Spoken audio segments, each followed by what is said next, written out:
Kalau tantangan yang pertama itu terkait sebelum ke pakan dan kesehatan itu mungkin masalah bibit. Dorper Oh, awasi itu bisa nggak untuk meningkatkan kualitas genetik di Indonesia? Sangat bisa. Yang belum bisa apanya? Harganya. ya.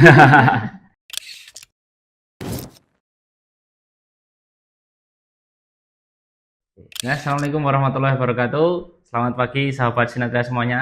Hari ini kita bersama Ibu Vita Krisna Dewi untuk berbincang-bincang mengenai dunia perdombaan. Jadi kita kupas tuntas apakah bisnis atau usaha peternakan domba itu masih relevan dijalankan di era modern dan era yang serba cepat ini, apakah masih relevan dijalankan atau tidak. Nanti kita kupas tuntas bersama Ibu Vita Krisna Dewi selaku owner dari Sinatria Farm. Mungkin selamat pagi Bu Vita. Selamat pagi. Bagaimana kabarnya hari ini? Ya, selamat pagi Bara. Siap. Alhamdulillah sehat. Alhamdulillah. Nah ini Bu, ya, saya ingin banyak bertanya nantinya ya terkait dunia perdombaan. Apakah hari-hari ini itu kan banyak sekali diperbincangkan terkait peternakan domba. Apakah sebenarnya secara realita, gambaran realita di lapangan di peternak itu apakah masih memungkinkan untuk dijalankan atau tidak, Bu? Seperti apa gambarannya di lapangan? Ya, oke. Jadi kalau kita bicara tentang peternakan domba hari ini ya, kalau dari sisi populasi, tren 5 tahun terakhir lah ini, tren 5 tahun terakhir itu setidaknya ada peningkatan. Jadi ada peningkatan jumlah, meskipun di tahun 2022 sempat mengalami penurunan yang cukup lumayan gitu ya. Itu mungkin dampak dari berbagai macam faktor gitu ya. Tapi trennya adalah semakin hari semakin meningkat. Nah, mungkin meningkatnya itu juga kecenderungannya karena di sistem peternakan kita yang dulunya itu hanya dikelola oleh peternak-peternak tradisional, dimulai tahun 2021 mungkin ya, pasca COVID itu banyak sekali peternak-peternak baru yang bermunculan gitu, sehingga eh, yang dulunya hanya peternak itu ya sudah ngelinding saja gitu ya. Kemudian di tahun 2021, 2022 itu mulai peternakan itu direncanakan dengan baik sehingga peningkatan populasi juga berjalan dengan baik. Gitu. Mungkin kalau tantangan-tantangan kan sekarang banyak ya Bu, yang dihadapi peternak itu mungkin secara umum, menurut pengalamannya Ibu Vita selaku pelaku usaha itu apa saja kira-kira Bu, tantangan-tantangan yang dialami oleh peternak itu? Mungkin dari pakan atau Tantangan. kesehatan seperti itu. Kalau tantangan yang pertama itu terkait sebelum ke pakan dan kesehatan itu mungkin masalah bibit. Hmm. Jadi bibit ini kan dari saya masih kecil sampai sekarang itu yang namanya wedus gembel, Iya, domba ekor domba tipis ikan itu ya tipis. segitu-segitu aja gitu. Kenapa kok tidak tambah besar gitu ya? Atau kemudian kualitasnya semakin bagus ya, pendagingannya juga lebih baik gitu. Nah itu faktornya di apakah memang tidak ada upaya gitu ya? Tidak ada upaya untuk peningkatan kualitas genetik ada, tetapi belum masif gitu. Kalau kita bicara tentang riset dari pemerintah sudah ada, sudah dilakukan. Walaupun uh, riset itu kemudian mungkin hanya berhenti di beberapa pelaku usaha atau mungkin berhenti di laboratorium mungkin bisa jadi Iya. gitu ya. Kemudian dari sisi pelaku usaha sendiri, apakah ada upaya? Banyak juga melakukan upaya seperti importasi. Tetapi faktornya kalau dikaitkan di importasi ini masih ya berputarnya di kalangan-kalangan tertentu juga. Karena apa? Betul. Karena harganya masih Mahal. mahal gitu ya. Sehingga di peternak itu belum secara langsung punya dampak untuk meningkatkan kualitas genetik dari ternaknya. Itu dari sisi intervensi dari luar. Hmm. Nah, karena tidak ada opsi dari luar, ada mungkin semacam stimulus gitu ya untuk meningkatkan kualitas genetik, akhirnya peternak itu menggunakan pejantan yang ada di kandangnya sendiri. Yang bisa jadi itu pejantan itu karena oh dulu waktu pertama kali beranak, oh anaknya bagus, akhirnya besoknya digawinkan lagi. Sampai pada akhirnya dia mengawini keluarganya sendiri Iya. gitu ya, bapaknya ngawini anaknya kayak gitu ya, atau kakeknya ngawini cucunya gitu. Sehingga kualitasnya semakin hari malah semakin turun gitu ya. Itu pertama gitu ya. Kemudian kalau dari tantangan dari sisi pakan, eh, pakan ternak itu kan sebenarnya yang namanya ruminansia itu kan makanya hijauan ya, Hijauan. dedaunan, sembarang daun ya, kecuali daun pintu dan daun Daun telinga meja. gitu. Jadi dia makannya sebenarnya pada dasarnya adalah tanaman, jadi herbivora. Tetapi kalau kita hanya mengandalkan tanaman, maka kebutuhan kita adalah lahan harus luas. Kemudian yang kedua sangat tergantung dengan iklim. Nah ini butuh kemampuan gitu ya, butuh intervensi teknologi tentunya gitu ya, supaya pakan hijauan yang melimpah di musim hujan itu tetap bisa kita manfaatkan di musim kemarau seperti itu. Nah itu kendalanya di situ, kendala di pakan. Nah kemudian di era saat ini ada teknologi-teknologi tadi, ada pengawetan, entah itu silase, entah itu hay gitu. Nah sementara yang kedua itu ada pakan namanya pakan kering. Dari zaman dulu itu sudah menggunakan. Kalau zaman dulu mungkin yang lebih terkenal dedak, gitu ya, dedak. Kemudian apa namanya growol ya, growol itu onggok ya, onggok singkong. Kemudian ada lagi seperti polar, ya polar juga. Kemudian ampas tahu. Itu dulu juga menggunakan itu. Nah sekarang kemudian mulai masuk apa limbah industri seperti bungkil, ya, bungkil sawit, bungkil kedelai gitu ya, bongkol singkong dan lain sebagainya itu masuk ya, masuk untuk menjadi apa ya bahan pakan alternatif yang bisa menyelamatkan ketika tidak ada hijauan seperti itu. Tetapi ya tadi ini ada tetapinya lagi, harganya sangat fluktuatif sekali. Dengan kondisi saat ini yang jumlah pabrik pakan di Indonesia itu kan semakin hari semakin banyak ya, dengan kemampuan produksinya luar biasa besar gitu ya. Itu kan saling bersaing juga. Nah persaingan ini akan meningkatkan nilai jual. Nah, sehingga harga bahan baku pakan juga semakin meningkat, harga pakan meningkat. Gitu. Itu tantangan di pakan ya. Kalau kembali lagi ke bibit ya Bu tadi, bibit kan banyak upaya sebenarnya terkait ya crossbreeding, menggunakan genetik impor ataupun seleksi pejantan. Itu kan seandainya menggunakan crossbreeding atau kita importasi pejantan itu, apakah peternak itu siap dengan dramanya nanti? Kan namanya ternak impor, apalagi kalau katakanlah impornya dari luar, stres perjalanan, bahkan ada juga beda musim. Itu apakah peternak kita itu sudah siap untuk menghadapi peralihan itu gitu? Jadi kan perlu transisi antara manajemen pemeliharaan di luar yang sebegitu majunya, sedangkan di kita kan belum, ya dikatakan maju belum, cuman juga yang tidak tertinggal juga seperti itu. Itu kira-kira apakah sudah siap atau belum seperti itu? Kalau di levelnya domba impor ya, itu mesti yang akan melakukan tidak mungkin langsung ke peternak ya, karena justru harus butuh adaptasi. Maka sebenarnya kalau misalnya kita real mau meningkatkan kualitas bibit, itu pemerintah bisa menyebarkan itu bukan di full blood-nya, tapi di F1-nya misalnya. Jadi dia yang sudah disilangkan dengan lokal, tapi dia kualitasnya unggul. Nah itu nanti yang akan menjadi pejantan-pejantan di kandang-kandang kelompok-kelompok ternak yang ada di Indonesia gitu. Sehingga minimal meningkat walaupun hanya sedikit ya.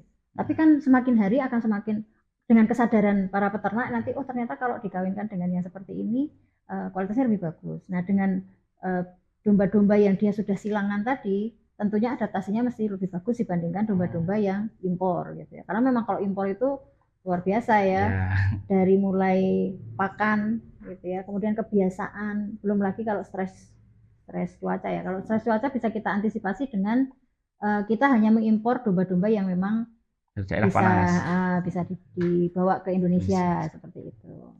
Ya, berarti kalau tadi kaitannya dengan domba impor itu masih memungkinkan untuk masuk di Indonesia, itu masih sangat memungkinkan berarti? Sangat memungkinkan, tetapi ya tadi pertama harga gitu ya. Itu. Sekarang bagus nggak misalnya contoh nih domba yang sekarang kan lagi marak itu apa contohnya? Dorper misalnya. Dorper awasi itu bisa nggak untuk meningkatkan kualitas genetik di Indonesia? Sangat bisa. Yang belum bisa apanya? Harganya. Harganya belum bisa gitu. Terus dengan adanya intervensi dari ternak impor tadi kan nanti berpengaruh dengan tadi yang Ibu bicarakan terkait perbaikan genetik itu kan dari tahun ke tahun ini, apakah mulai dari genetik, kualitas pemeliharaan dan lain sebagainya di perdombaan itu apakah mengalami peningkatan atau stagnan atau bahkan menurun Bu? Kan mengingat domba bagus banyak, tapi domba jelek juga masih banyak itu. Jadi kan realita di lapangan itu masih sangat carut-marut dan campur-campur. Ada yang bagus banget ada, yang jelek banget juga masih ada gitu. Apakah itu realitanya itu pertumbuhan peternakan kita itu apakah sudah meningkat atau masih sama-sama aja? Ya, kalau kita ini nanti sudut pandangnya berbeda-beda ya. Iya. Contohnya gini, kalau kita bicara kelompok ternak dengan peternak mandiri, nanti pasti akan berbeda. Kenapa? Karena kalau kelompok ternak ini sangat tergantung dengan pembinaan dinas biasanya. Nah, sementara kalau kita lihat lagi di dinas peternakan misalnya, dinas peternakan ini biasanya masih menginduk ke dinas pertanian. Karena menginduk ke dinas pertanian, maka apalagi kalau kita lihat jumlah SDM ahli penyuluh ya, penyuluh peternakan, itu tiap-tiap kabupaten kota itu masih sangat terbatas sekali. Sehingga ada misalnya kan penyuluh itu kalau di Jogja aja ya, di Jogja itu penyuluh itu setiap kelurahan minimal satu penyuluh gitu. Tetapi penyuluh di situ belum tentu dia adalah lulusan peternakan. Sehingga ketika menghadapi di situ ada kelompok ternak, ternyata penyuluhnya bukan orang peternakan, kan dia tidak bisa menjawab pertanyaan. Sehingga bisa jadi nantinya kelompok ternak ini masih akan lebih tertinggal dibandingkan yang penyuluhnya peternakan. Itu gitu ya. Nah, apakah tidak bisa diupayakan? Ya bisa, tetapi sekuat-kuatnya mengupayakan dinas ini kan penyuluh ini tidak hanya bertanggung pada kelompok ternak. Di situ juga ada kelompok pertanian, perkebunan dan sebagainya gitu, perikanan juga gitu. Nah, itu kalau di kelompok ternak. Nah, bagaimana dengan peternak mandiri gitu ya? Peternak mandiri ini lebih melek teknologi, dia lebih paham dengan kemajuan teknologi ya, kemudian media sosial, informasi itu dia lebih cenderung lebih maju begitu. Sehingga kalau kita bicara tentang kondisinya, apakah ada perubahan atau tidak, jelas ada perubahan kalau yang di peternak maju, karena dia mau tidak mau akan mengikuti apa yang ada di luar seperti itu. Tetapi ya tadi kembalinya tadi, meskipun dia melek media sosial, melek informasi, tapi kalau dia tidak mau melengkapi ilmunya itu dengan utuh, ya ini repot lagi. Ya, betul. Banyak orang yang istilahnya anak zaman sekarang FOMO. Gitu ya. FOMO. Yang ini bagus, kita terapkan ternyata loh kok tidak belum bisa. Cocok. Gitu, Ya, cocok, seperti itu. Jadi untuk perubahan, tadi kan Ibu bilang sudah ada perubahan. Nah, untuk dalam 5-10 tahun terakhir ini, apa yang sangat mencolok berubah? Kan ada beberapa aspek yang berubahnya itu pelan-pelan, meningkatnya pelan-pelan. Ada yang langsung meningkat secara drastisnya. Itu menurut Ibu Vita selaku praktisi yang bergerak di dunia perdombaan ini kan sudah bertahun-tahun. 5-10 tahun terakhir ini apa yang sangat-sangat berubah?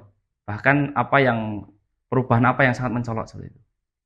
Perubahan yang sangat mencolok kalau menurut saya lebih di ini ya, sistem ya. Jadi kesadaran peternak itu, kalau dulu orang beternak ya sudah, yang penting kasih makan pagi sore terus kemudian udah gitu kan. Tapi kalau sekarang itu ya alhamdulillah gitu ya. Saya masih ingat sekali kenapa dulu Sinatria Farm itu membuat konsep kandang tanpa bau contohnya. Tahun 2018 itu yang kita pikirkan gimana caranya kita membuat kandang tapi nggak ganggu lingkungan. Faktornya kenapa? Karena masyarakat pada saat kita membuat peternakan, masyarakat itu sudah ketakutan bahwa kalau ada ternak pasti bau, pasti ganggu lingkungan. Sehingga kan kita, yuk gimana caranya kita membuat peternakan yang itu tidak tidak ada dampak secara lingkungan ya, khususnya terkait masalah bau. Belum lagi nanti suara. Kalau dombanya kurang pakan kan mesti suaranya buanter gitu ya. Nah, kemudian pada saat itu kita sudah mulai menyadarkan ya, membuat penyadaran terkait masalah kandang tanpa bau tadi itu. Pergeserannya lagi pada saat itu tidak hanya tanpa bau saja, tapi kita mengajak anak-anak muda itu untuk terjun ke sektor peternakan. Zaman itu belum banyak. Tahun 2 riset kita di BPS ya, waktu itu kita lihatnya data BPS, rata-rata usia peternak itu petani peternak lah, itu 52, sekian tahun. Artinya usianya udah jauh lanjut ya kan, yang sebentar lagi mereka memasuki masa pensiun kan seperti itu. Belum ada anak-anak muda. Kemudian kita lihat, wah ini bonus demografi 2020, 2036 seperti ini, harus ada pergeseran ini. Kita perlu regenerasi peternak, sehingga kita mengajak anak-anak muda. Nah, karena kita menggunakan konsep tekanan tanpa bau tadi, harapannya itu anak-anak muda ikut bergabung. Kita masih pengen meningkatkan nih, gimana caranya supaya beternak itu lebih keren. Kenapa kok begitu? Sampai hari ini yang namanya peternak itu stigma di masyarakat itu adalah profesi yang tidak bergengsi. Betul. Mau dia sukses, mau dia punya pendapatan yang lumayan besar dari peternakan, tetapi ketika nih misalnya dihadapkan realitas, mau cari menantu nih, menantu, yang satu yang datang misalnya kan bukan peternak, yang satu peternak, ketika ditanya kok kerjamu apa gitu kan, ngaret gitu kan, oh jangan ngaret lah, saya pengusaha peternakan gitu kan. Tapi yang satunya lagi dia bekerja kantoran, entah gajinya berapa, yang bisa jadi dia hanya gajinya itu sama dengan karyawan di peternakanmu misalnya. Kira-kira loh ya kan, yang akan dipilih yang mana? Orang tua zaman sekarang melihat tadi itu profesi stigma peternak itu masih seperti itu, sehingga waktu itu kemudian kita coba ubah gimana caranya ya gitu. Kita pengen membuat anak-anak muda ini benar-benar membangun bisnis gitu. Jadi bukan hanya sekedar beternak, tapi peternakan sebagai unit bisnis. Nah, itu pergeserannya gitu. Ya kalau tadi berbicara terkait anak muda ya Bu, saya kan juga anak muda juga, saya juga lulusan peternakan juga. Nah itu kan semakin hari itu kan memang anak muda kan harus sangat terlibat, soalnya menurut saya itu kan SDM peternakan ini tidak akan meningkat kualitasnya ketika para lulusan peternakan itu tidak mau terjun di peternakan. Nah, itu. Bahkan dulu salah satu dosen saya saat kuliah itu masih tantangan di semester awal, pertemuan pertama itu dulu tanya gini, kalian sudah diterima di kampus negeri, kira-kira kalau kalian ditanya sama semua orang, kamu di kuliah di mana, berani nggak kamu jawab saya kuliah di peternakan dulu baru sebutkan kampusnya, berani nggak itu?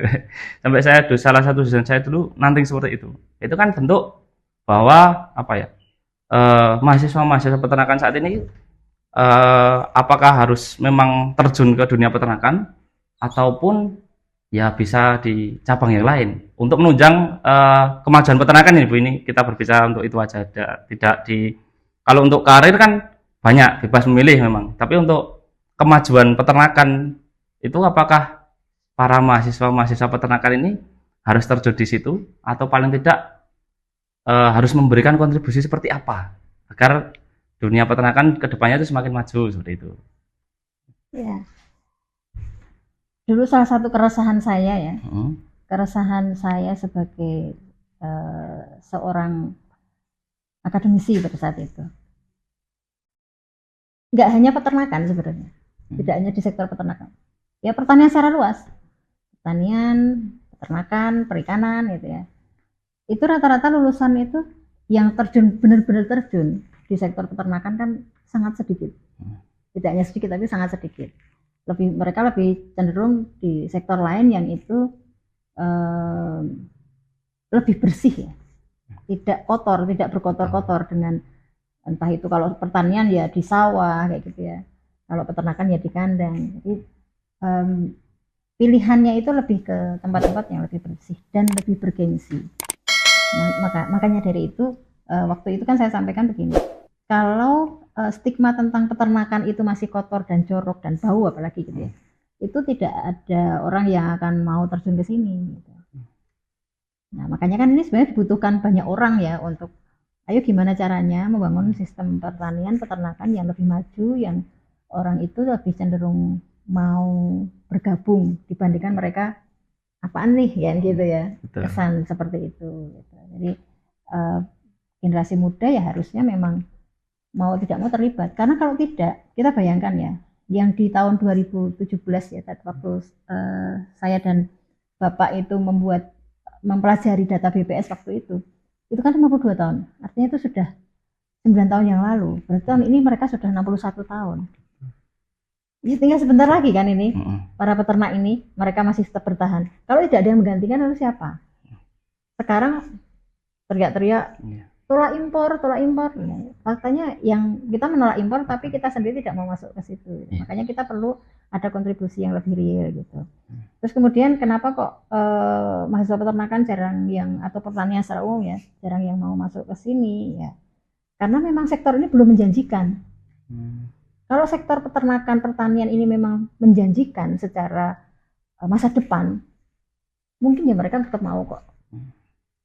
Nah pertanyaannya, bisa nggak mahasiswa peternakan ini mengubah dari stigma tidak menjanjikan itu menjadi menjanjikan? Itulah mengapa pada saat kita ini mengajari ya, kalau di Sinatriafarm kan kita ada kelas intensif. Kita jangan sampai menjerumuskan. Kita di sini bukan motivator. Ya. Karena basicnya bara peternakan kan di sini kan tim kita semuanya anak peternakan ya. Betul. Itu jangan sampai menjerumuskan orang hanya sekedar menjadi motivator untuk membuat orang termotivasi beternak, enggak. Ya. Tapi kita menunjukkan realitas. Ini loh realitas sesungguhnya seperti ini. Kalau kalian mau beternak dengan cara seperti ini, maka ya mungkin 2 maksimal 3 tahun tutup. Tapi kalau mau beternak dengan cara seperti ini, maka lebih eksis. Nah, seperti itu. Jadi kita jangan sampai, ya tadi kita bukan motivator gitu kan. Kita bukan motivator peternakan, tapi kita adalah pelaku peternakan dan kita adalah pendamping para peternak. Itu yang paling penting. Nah, kan anak-anak muda kan sekarang juga semakin kesini tuh, ya saya juga anak muda, cuman banyak teman-teman yang lain itu kan cari hasil instan ya, pengennya instan, pengen dapat uang yang cepat. Sebenarnya bukan hanya banyak, tapi juga banyak dan cepat, itu yang susah. Padahal kan kalau di dunia peternakan sendiri untuk saat ini memang pasar dan permintaan itu kan juga kalau memang belum terjun secara langsung belum tahu ya Bu. Kan tadi kan mungkin untuk agar apa ya, teman-teman anak-anak muda ini bisa melek terkait peternakan, mungkin potensi pasar apa sih Bu untuk menarik teman-teman tadi, kan tadi biar apa ya, ada pemasukan tambahan ataupun sudah ideal secara finansial, itu kan pasar dan potensi pasar apa ya sebenarnya yang bisa digarap oleh anak-anak muda ini untuk memulai terjun di peternakan seperti itu. Yang paling instan adalah belantik ya. Di dunia perdagangan, artinya jual beli ternak itu kalau kita mau bicara cepat itu. Tapi kalau mau bicara besar ya beternak. Nah beternak itu seakan-akan kita nggak punya uang, padahal sebenarnya ternak itu adalah aset. Dan dia aset yang luar biasa besar. Karena asal kita memberi makan ternak kan murah. Tapi hasilnya kan ternaknya beranak, nambah banyak. Dalam 2 tahun kita 3 sampai 4 kali beranak, sekali beranak 1 sampai 2 ekor, beranak 1 ekor saja. Kan dalam waktu 1 tahun atau 2 tahun kan sudah jadi 5 ekor berarti. Dengan induknya. Gitu. Artinya kalau kita bicara dunia perbankan, itu kayaknya yang lebih menguntungkan peternakan harusnya gitu. Dengan cara ya tadi ya syarat dan ketentuan berlaku kan, dia dikelola dengan baik, nggak ada kematian dan sebagainya gitu. Itu kalau kita bicara tentang cepat ya, sektor cepat dan besarnya, artinya bisa dikelola dengan apa, kan sekarang kan era digital. Era digital itu sebenarnya kan era di mana peternak tidak harus punya kandang. Datengin aja kandang-kandang, satu-satu datengin, ada ternak mana yang siap dijual, kita jualkan. Kita bisa menjualkan barang mereka lewat apa? Lewat media sosial, lewat kita datang langsung ke market, kita datang ke dengan menggunakan tadi ya kecanggihan kita dalam hal teknologi, itu kan kita bisa kemana-mana. Tapi kan untuk sekarang ya Bu, teknologi sudah banyak yang menggunakan, sudah banyak yang iklan di media sosial, banyak sekali sekarang IG terkait peternakan di Instagram ataupun di TikTok atau dimanapun, banyak media promosi yang sudah dilakukan. Tapi banyak pelaku peternakan yang sudah terjun, meskipun juga ada beberapa peternak muda yang sudah terjun terkait digitalisasi pemasaran, itu kan banyak sekali yang mengalami kendala juga, penjualan masih belum stabil lah, terus harga juga masih pontang-panting seperti itu kan. Jadi apakah digitalisasi ini menjadi salah satu-satunya solusi itu? Kan mengingat realita di lapangan kita kan kondisi tidak menyenangkan itu loh, seperti itu kan. Mungkin seperti apa tanggapan itu? Ya kalau digitalisasi tadi ya, jadi ini tadi kan kita bicara cepat ya, cepat dan besar. Itu tadi tetap mau nggak mau kita di sektor jual beli. Nah digitalisasi ini akan menjadi sesuatu atau dia akan menjadi uang kalau dia melalui tahapan. Kalau kita cuma sekedar ya posting di Instagram, itu malah akan merusak ya, menurut saya merusak ya. Pertama merusak siapa? Merusak audiens. Semua menawarkan produk. Sekarang orang juga cenderung nonton media sosial juga kalau lewat beranda misalnya. Wah, ini apalagi dengan informasi-informasi ternyata, wah ini ternyata abal-abal dan sebagainya. Orang jadi nggak percaya gitu. Sehingga tahapannya harus benar. Tahapan yang benar itu seperti apa? Memasarkan ya sesuai dengan targetnya. Targetnya siapa? Jadi dibidiknya itu langsung tidak hanya sekedar kita posting tapi membidik market yang memang potensial gitu. Itu kalau mau digital ya. Dan selanjutnya itu nanti kalau kita bahas bisa jadi satu sesi tersendiri. Iya, betul. Terus kemudian yang kedua, kalau kita mau bicara tentang peternakan yang menjanjikan, maka ya kita beternak. Beternak itu sangat menjanjikan. Kenapa kok begitu? Dengan kita beternak, kita membuat peternakan yang real. Kita tidak usah jauh-jauh menggunakan digitalisasi. Kita menggunakan objek market kita itu di sekitar lingkungan kita saja. Itu sudah luar biasa. Kita ambil radius berapa misalnya. Nggak usah jauh-jauh sampai 30 kilo. 10 km saja. Atau 5 km saja. Radius 5 km di sekitar kita. Coba kita bidik. Pasar apa yang paling memungkinkan di sana? Kuliner kah? Belum tentu. Kuliner itu termasuk pasar yang dia margin paling kecil. Jadi kalau kita bicara margin ya paling kecil kuliner. Yang lebih tinggi dari itu apa? Pasar yang berkaitan dengan kebutuhan vertikal, peribadatan. Bisa akikoh, bisa kurban. Kurban kan tahunan. Nah, yang bisa bernafas bulanan apa? Akikoh. Kita nanti bisa lihat angka jumlah pertambahan penduduk misalnya. Kalau Indonesia secara umum per tahun kan nambah jumlah penduduk itu sekitar 4,2 sampai 4,4 juta bayi satu tahunnya. Anggaplah yang 80% muslim. Dari 80% muslim itu yang kuat akikoh itu 60%-nya yang langsung diakikoi gitu. Laki 2, perempuan 1. Anggaplah 1,5. Dikalikan. Itu kebutuhan 1 tahun. Itu nanti jatuhnya kira-kira sekitar berapa itu? Sekitar 32.000 ekor per bulan. Jadi 3,2 juta per tahun. Berarti atau itu 280 besar berarti angkanya. Ya, 3,2 juta per tahun kebutuhannya. Masuk besar. Jadi ini kan tapi saya kembali counter lagi ya dengan realita. Banyak peternak-peternak yang mengeluh meskipun sudah menggunakan skema A, B, C, D, banyak sekali yang mengeluh. Apakah ini memang kesalahan proses iklannya atau memang sudah salah dari menentukan pasarnya ataupun memang skill untuk berjualannya masih kurang, kan?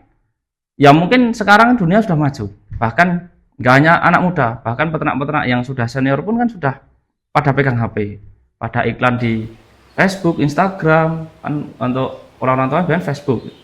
Itu juga banyak yang mengiklankan, cuman tetap ujungnya nanti kan kembali lagi ke belantik tadi atau bakul yang mungkin dalam realita di lapangan juga para belantik dan bakul ini bermain harga, jadi peternak akan kembali lagi dirugikan. Jadi kan apakah dalam potensi pasar yang Ibu ceritakan tadi bisa digarap tidak sebenarnya kalau memang siklusnya masih seperti ini gitu. Ya, kalau kita bicara rantai ya, rantai pasokan memang di sektor apapun masih ada apa istilahnya tengkulak seperti itu. Tapi tengkulak itu sebenarnya membantu, dia membantu pemasaran. Hanya saja kalau rantainya terlalu panjang, itu nanti yang ditekan harganya adalah di sektor produksi. Makanya kita gimana caranya kita meminimalkan rantai itu, kepanjangan rantai itu. Jadi rantainya jangan terlalu panjang. Jadi misalnya tengkulak, kemudian peternak, yang di sini end user. Karena jadi tengkulak itu juga nggak mudah. Karena dia nalangin dulu kan. Contoh gini misalnya, kita mau mensuplai ke kita out of topic dari yang tadi ya, akikoh misalnya. Tapi kita ke akikoh yang dia pesanannya misalnya ya 1 bulan 30 ekor misalnya. Itu mereka tidak, karena mereka nunggu pesanan, mereka tidak langsung membayar cash. Bayarnya biasanya tempo. Nah, yang bisa nalangin harga tempo ini siapa? Tengkulak. Jadi kita tetap butuh tengkulak ternyata. Untuk membayar langsung ke peternak, karena peternak butuhnya cash. Saya mau bayar sekolah sekarang, sehingga dia harus bayar cash kan. Nah, yang membayar cash itu siapa namanya? Tengkulak, karena end user si entah itu catering, entah itu kuliner, mereka tidak bisa langsung membayar cash misalnya. Cuma rantainya jangan terlalu panjang. Kalau tengkulak ini punya bandar, bandar punya belantik besar, belantik besar punya belantik kecil punya belantik. Itu kan nanti rantainya panjang sekali, sehingga akhirnya dari peternaknya murah, di end usernya padahal ternyata tinggi harganya. Jadi seperti itu ya Bu. Untuk kasus yang selanjutnya yang ingin saya tanyakan kan, untuk fenomena yang terjadi saat ini itu kan banyak sekali kandang yang tutup, karena banyak peternakan yang sudah tidak sanggup lagi untuk menjalankan usahanya. Itu apakah salah satu faktornya karena memang karena pasar tadi, atau ada faktor-faktor yang lain? Ya, kalau kita bicara tentang peternakan tutup ya, peternakan tutup itu faktornya banyak. Yang pertama biasanya faktornya karena terburu-buru ya, terburu-buru pengen sesuatu yang bisa jadi karena ikut-ikutan, atau bisa jadi karena melihat ada orang sukses dengan peternakan gitu. Jadi semi FOMO lah gitu. Terus sudah gitu nanti ditambah lagi dengan, yaitu di istilahnya anak zaman sekarang FOMO, ikut-ikutan dengan peternakan lain, sementara dia sebenarnya tidak paham dengan konsep peternakan yang dia ikutin itu gitu. Jadi dia ikut-ikutan tiba-tiba langsung membuat kandang besar, misalnya seperti itu. Kan ada orang yang datang ke kita ya, ke Sinatria Farm itu, mereka curhatnya begitu. Saya punya kandang kapasitas 500 ekor, tapi saya nggak bisa jual. Bisa nggak Sinatria Farm untuk membeli produk kita? Gitu. Itu sering sekali. Waktu itu terjadi di awal-awal pasca COVID itu ya. Itu, kasus itu banyak muncul di kita ya. Karena orang beternak tanpa ada rencana. Jadi tanpa perencanaan, akhirnya orang terburu-buru, kemudian hanya sekedar ikut-ikutan. Nah, yang lebih parah lagi, tanpa rencana itu juga dalam hal yang lain juga nggak direncanakan. Kandang tidak sesuai. Jadi dia mau melihara berapa ekor, jenis ternaknya apa, itu tidak disesuaikan. Kalau memang ternaknya modelnya adalah model-model ternak galak, Garut misalnya kan, kenapa kandangnya dengan bahan kayu yang tipis misalnya, atau mungkin malah baja ringan misalnya. Jadi kadang-kadang kesalahan-kesalahan seperti itu karena peternakan yang tidak terencana. Targetnya apa sih sebenarnya? Nah, kesalahan peternak pemula dengan tanpa dia membuat target awal, ini nanti dampaknya besar. Jadi peternakan saya mau bikin seperti apa sih? Oh, saya mau mensuplai akikoh, kan tentunya berbeda dengan ketika saya mau mensuplai kuliner. Betul. Kuliner yang mana kan gitu? Oh, kulinernya adalah kuliner misalnya warung sate. Warung sate daerah mana? Itu kan juga bentuk satenya yang seperti apa? Apakah dia memang membutuhkan domba atau mungkin kambing? Apakah dia membutuhkan domba yang ekor tipis atau mungkin ekor gemuk? Jadi kalau misalnya kita melihara di kandang kita nih banyak nih ekor tipis, ternyata yang dibutuhkan kambing, nggak bisa pasar gitu. Jadi perencanaan itu tidak hanya berkaitan dengan saya mau menjadikan peternakan saya seperti apa, tetapi juga peternakan ini perlu exit strategi. Apa itu namanya market kan? Exit strategi itu namanya market. Nah, kalau kita bicara market berarti kita bicara tentang strategi supaya kita bisa masuk ke market itu. Berarti spesifikasi harus masuk, harga juga harus masuk. Kalau kita tahu ternyata harga belinya dari satu end user, kalau misalnya 1 juta nih, berarti kan HPP kita nggak boleh 1 juta kan? Iya, betul. Kalau HPP kita sampai 1 juta ya berarti nggak untung. Yang apa itu bakal dapat doang kan gitu. Nah, kalau HPP kita nggak menyampai 1 juta, berarti apa strategi kita? Saya bahan bakunya punya 400.000 misalnya. Anggaplah HPP kita maksimal mentoknya 800. Berarti bagaimana caranya 400.000 ini maksimal untuk sampai panen misalnya. Ada strategi-strategi seperti itu. Nah, jadi exit strategi itu tidak hanya berkaitan dengan si end user, si market, tapi juga bagaimana manajemen. Nah, itu ada di perencanaan. Kesalahan dalam perencanaan itu nanti akan berdampak pada kesulitan dia di kemudian hari. Nah, di exit strategi tadi kita bicara tentang si market tadi kan. Kalau si market ya tadi sudah kita bahas di awal tadi. Tapi sebenarnya ada lebih banyak lagi yang bisa kita bahas terkait dengan marketing ya, karena memang permasalahan saat ini di kita ini lebih banyak di sana. Banyak peternak yang kebetulan sekarang ini punya media sosial sehingga mereka menyampaikan bahwa saya nggak bisa jual. Jadi seakan-akan orang nggak bisa jual. Padahal kalau kita datang beneran, ya harganya ya nggak segitu-gitu amat, nggak semurah yang ada di medsos gitu. Nah ini kan sebenarnya strategi siapa sih untuk menurunkan harga ini gitu kan? Seringkali seperti itu. Gitu. Jadi itu terkait market ya. Terus manajemen juga begitu. Orang yang tidak bisa memahami manajemen peternakan itu juga berat nanti. Karena ini makhluk hidup. Dia butuh makan dan setiap hari harus makan. Jadi kalau setiap hari butuh makan kan dia ada biaya operasional yang harus dikeluarkan setiap hari. Kalau dia tidak punya perencanaan yang baik, repot nanti. Ikut-ikutan beternak tanpa ngaret, tapi nggak punya duit. Jadi ternaknya mau dikasih makan apa gitu.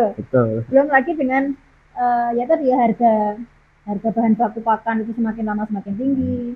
Kemudian lahan pakan juga semakin sempit. Kalau kita tidak punya kemampuan untuk membuat rekayasa vegetasi terhadap lahan pakan kita, ya akhirnya biaya pakan kita pasti meningkat. Kita tidak punya kemampuan untuk mengelola lahan pakan itu supaya maksimal, juga kita masih kekurangan pakan. Jadi contoh-contohnya seperti itu. Gitu. Jadi hal-hal yang kaitannya sebenarnya lebih banyak ke perencanaan, termasuk kehabisan nafas gitu ya, kehabisan nafas karena tidak bisa mengalokasikan dana. Kalau saya punya budget sekian ini, misalnya nih, orang punya budget 30 juta. Tapi ternyata dalam pandangan kita ya, sebagai seorang peternak yang sudah sering mendampingi peternak ini, kalau dia menginginkan pendapatan dengan per bulan gitu ya, misalnya ya 10 juta, kalau dia membuat peternakan modelnya adalah misalnya fattening misalnya, modalnya 30 juta, fattening, pengen mendapatkan keuntungan 10 juta per bulan, enggak mungkin gitu. Saya ikut kalau itu ada. Itu contohnya ya. Jadi kan kadang-kadang orang berpikirnya cuma yang ya tadi FOMO ya, melihat sebuah peternakan itu sukses, dia sementara dia tidak melihat sebenarnya apa sih yang ada di belakangnya gitu kan, behind the scene-nya peternakan itu apa, itu dia nggak tahu gitu. Itu contoh-contoh seperti itulah gitu ya. Jadi peternakan-peternakan yang kemudian dia tutup itu faktor internalnya seperti itu. Terus ada nggak faktor eksternalnya? Faktor eksternalnya ada beberapa ya. Contohnya kebijakan importasi. Kalau kita bicara tentang proyeksi kelebihan supply daging ya, over supply daging di Indonesia, daging domba khususnya ya. Di tahun 2026 ini kan kemungkinan akan ada oversupply. Oversupply-nya karena apa? Karena memang krisis ekonomi sehingga permintaan turun, sementara importasi tidak dihentikan. Nah kalau importasi nggak dihentikan ya hanya oversupply gitu ya. Terus kemudian faktor yang lain, eksternal yang lain yang mempengaruhi kandang tutup itu adalah ya tadi ya, dengan oversupply kemudian dia nggak bisa jual. Ada lagi warga sekitar, dia tidak mampu memanage lingkungan, sehingga lingkungan yang seharusnya menjadi support system utama sebuah peternakan, dia malah justru menjadi ancaman pertama. Nah kenapa kok tidak bisa mengelola lingkungan? Ya karena tadi dia tidak bisa mengelola limbahnya dengan baik.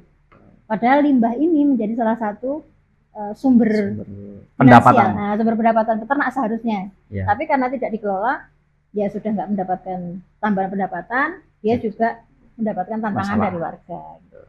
Itu contoh-contoh seperti itu. Nah, selain faktor-faktor teknis atau internal di peternakan, apakah faktor seperti sumber daya manusia yang menangani itu juga menjadi salah satu faktor pemicu untuk peternakan itu tutup gitu? Manajemen SDM ya, itu memang hampir di semua bisnis itu menjadi permasalahan utama. Nah, kenapa kalau di peternakan itu SDM itu menjadi satu hal yang perlu kita perhatikan gitu ya. Pertama karena biasanya usaha peternakan ini biasanya bukan usaha yang besar. Kalau dia melihara 10 ekor, nggak mungkin dia punya karyawan. Kalau melihara 30 ekor, kalau nggak punya karyawan, capek. Dan dia nggak bisa kemana-mana. Akhirnya dia harus mencari karyawan baru. Kalau 30 ekor itu dapat apa sih? Ya. Artinya karyawan kita mau digaji dengan berapa? Sehingga biasanya permasalahan di SDM pertama itu masalah di salari. Salarinya ini bagaimana cara kita meramu atau menentukan salari yang paling tepat untuk tenaga kiper. Ini menjadi PR pertama. Kemudian PR kedua itu terkait masalah kompetensi. Banyak orang mengabaikan, sudahlah cuma ngasih makan ternak. Siapa aja bisa. Asal dia mau kerja, asal dia mau belajar. Nah masalahnya itu, ketika proses dia belajar itu, apakah dia dibimbing oleh expert atau dia hanya ikut-ikutan di media sosial. Kita bayangkan ya, Bara kuliah 3 tahun ya. Selama 3 tahun itu kalau dihitung jam misalnya, berapa lama Bara praktek di on farm? Itu berapa dari 3 tahun itu kira-kira kalau diakumulasikan kira-kira ada nggak 2 tahun? Sebetulnya tidak ada. Mungkin Ya meskipun saya vokasi, cuman kan kepotong semester awal yang kuliah dasar dan semester akhir ya. Ya semester akhir itu kan jadi paling ya 1 tahun setengah. 1 tahun setengah. 1 tahun setengah. Belajarnya sampai 1 tahun setengah. Ketika masuk di dunia peternakan, walaupun dulu minatnya memang di ruminansia kecil, sempat nggak ngalami kendala? Ya tetap ada transisi. Nah, artinya apa? Artinya orang-orang yang kemudian memudah-mudahkan. Udahlah, yang penting dia mau ini, mau itu. Di balik pakan yang sederhana itu, ada banyak hal yang harus kita ketahui ternyata. Contoh nih, orang nggak tahu tentang apa fungsi konsentrat sebenarnya di pagi hari. Kenapa ternak itu harus dikasih makan hijauan? Kenapa konsentrat dulu sebelum hijauan? Hal paling sederhana. Dan itu kan ternyata kalau misalnya tidak dilakukan oleh orang yang memahami, ya jadi akhirnya ya udah pagi kasih konsentrat, sore kasih hijauan. Artinya yang tadi pagi kasih konsentrat bikin gemuk, harusnya bikin gemuk itu sore nggak jadi mubazir kan? Karena dipakai untuk ruminasi terus gitu. Itu contohnya. Jadi akhirnya peternakan kita ini tidak efisien karena faktornya di kompetensi SDM. Maka kalau misalnya SDM ini bisa kita kelola dengan baik, ya itu nanti kemungkinan resikonya kecil. Karena kalau SDM baik, ya kita bayangkan gini ya, SDM itu kan ibaratnya owner kedua. Kita ownernya punya uang banyak. Domba yang dimasukkan kandang, bagus semua. Kandangnya kuat, pakannya bagus, tapi tidak ada kiper yang kompeten. Yang penting ngasih makan aja. Yang penting ngasih makan banyak. Lalu habis itu sembelit misalnya kan. Yes, betul. Yang sederhana seperti itu. Artinya memang kiper ini juga menjadi salah satu faktor, meskipun dia bukan satu-satunya faktor ketika kandang itu harus tutup. Karena nanti kaitannya dengan kiper ini yang tadi kan kedua kompetensi, yang ketiga kan attitude. Attitude ini juga itu gawan bayi ya istilahnya ya, kalau istilah orang Jawa itu. Kita harapannya mendapatkan kita ketemu dengan tim itu yang langsung kompak, langsung proper. Itu kan ternyata nggak gampang gitu proses. Ya. Bagi saya yang namanya karyawan itu seperti jodoh. Jadi ya dia berjodoh. Kalau nggak jodoh ya tetap walaupun sudah bersama beberapa tahun ya tetap pisah gitu. Dan pisahnya itu kadang-kadang hanya masalah sepele, hanya masalah sederhana. Ketika tidak berhubungan menjadi karyawan ataupun berhubungan secara bisnis, hubungannya baik-baik saja. Tidak ada karakter-karakter yang sepertinya akan mengganggu dalam keberlangsungan. Tapi ternyata begitu sudah berjalan, barulah muncul ketika diingatkan baper misalnya gitu ya. Atau mungkin perilaku-perilaku negatif baru bermunculan, entah ketidakjujuran, ketidakdisiplinan seperti itu. Tidak terasa sudah panjang ya Bu kita ngobrol. Jadi mungkin di sesi terakhir saya ingin sedikit meminta tips and tricks, karena kan Sinatria Farm kan salah satu peternakan yang sudah lama dan berlangsungannya sudah lama, sudah melewati banyak masalah, sudah melewati banyak lika-liku dunia perdombaan. Jadi mungkin ada tips and trick untuk teman-teman sahabat Sinatria semuanya ini agar peternakannya tetap long lasting atau bertahan. Dan saya ingin bertanya juga untuk kedepannya apakah peternakan domba masih relevan. Jadi closing statementnya itu tips and tricks untuk peternakan bisa bertahan lama, long lasting, dan apakah peternakan domba masih relevan untuk bisnis di kedepannya seperti itu. Monggo Bu Vita. Ya baik. Jadi kalau kita bicara tentang peternakan ya supaya long lasting seperti apa, apapun kegiatan kita, pertama dimulai dari niat ya kan. Niat itu apa? Niat itu orientasi. Maka segala sesuatu yang akan kita lakukan, maka rencanakanlah dengan baik. Kita merencanakan segala hal yang berkaitan dengan usaha kita, dengan bisnisnya, termasuk salah satunya adalah peternakan. Jadi kalau kita pengen peternakan kita jangka panjang, rencanakan dengan baik, dengan detail, sedetail-detailnya, termasuk proyeksi-proyeksi yang memang relevan untuk usaha kita. Itu yang pertama. Kemudian yang kedua, apakah peternakan ini masih relevan di masa yang akan datang? Sangat relevan. Kenapa? Karena kalau kita bicaranya itu bicara kuliner, oke lah, saat ini mungkin kita sedang ada krisis ekonomi, yang itu membuat mungkin permintaan akan turun. Tetapi sekrisis-krisisnya kita, jika kita targetnya adalah masyarakat muslim misalnya, maka sampai hari kiamat, selama ibu-ibu muslimah itu masih mau melahirkan anak, maka pasti masih ada kebutuhan akikoh. Kalau kurban masih bisa ketemu lah ya 7 orang gandengan nyembelih sapi gitu. Tapi kalau akikoh kan tetap butuh domba dan kambing gitu. Sehingga sampai hari kiamat nanti insya Allah tetap akan relevan peternakan ini untuk masa-masa yang akan datang. Seperti itu.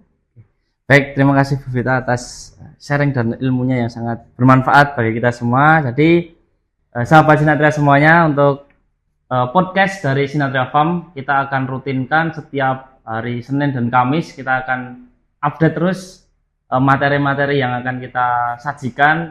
Insya Allah bisa mendapat manfaat dari apa yang kita sampaikan, dan tunggu materi selanjutnya, dan mungkin bisa request di kolom komentar terkait materi apa yang ingin kita bahas, dan komentar terbanyak akan kita kupas sampai tuntas. Siap Bu Vita? Siap. Baik, mungkin itu yang bisa kami sampaikan. Terima kasih. Wassalamualaikum warahmatullahi wabarakatuh.